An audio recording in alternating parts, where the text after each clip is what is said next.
করদাতাদের অর্থ নয় বরং ম্যাগনিফিসেন্ট সেভেন সহ বড় ব্যবসা প্রতিষ্ঠানের চাঁদায় তৈরি হচ্ছে হোয়াইট হাউসের নতুন বলরুম। $350 মিলিয়ন বাজেটের এই আবাসনে নিজের পকেট থেকে অর্থ দিচ্ছেন স্বয়ং মার্কিন প্রেসিডেন্টও। আর এর বিনিময়ে নানা সুবিধা বাগিয়ে নেবার অভিযোগও উঠেছে প্রতিষ্ঠানগুলোর বিরুদ্ধে। Furniture just smarter.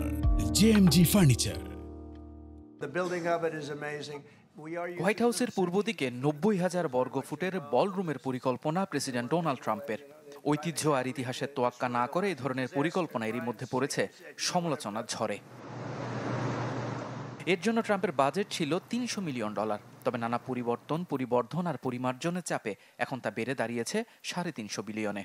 আর পুরো অর্থ আসছে বিভিন্ন ব্যবসায়িক প্রতিষ্ঠানের চাঁদা থেকে।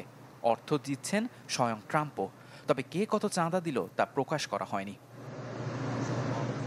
চাঁদা দেয়া প্রতিষ্ঠানগুলোর মধ্যে রয়েছে 7টি টেক জায়ান্ট, টি-মোবাইল, সফটওয়্যার প্রতিষ্ঠান পালান্তির, টিকটক সহ আবাসন, ব্যাংক, আর্থিক প্রতিষ্ঠান, প্রতিরক্ষা এবং মহাকাশ বিষয়ক ব্যবসায়ীরা। মোট 37টি ব্যবসায়িক প্রতিষ্ঠান যারা ট্রাম্পের নির্বাচনী প্রচারণায় অর্থের যোগান দিয়েছিল অথবা চাপের মুখে ট্রাম্পের সাথে ব্যবসায়িক সম্পর্ক স্থাপন করেছিল, তারাই দিচ্ছে এ অর্থ। এরই মধ্যে এ নিয়ে অনৈতিক নানা সুবিধার পাশাপাশি বড় ব্যবসা আর সরকারি টেন্ডারে অংশ নেওয়ার সুযোগ নিয়েছে প্রতিষ্ঠানগুলো।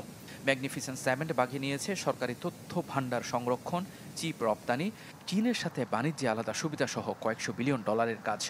ক্রিপ্টোকারেন্সির প্রতিষ্ঠান কয়েনবেজ, জেমিনি, রিপল এরই মধ্যে যে সকল আইনি লড়াইয়ে পিছিয়ে ছিল তা তাদের পক্ষে নিয়ে এসেছে।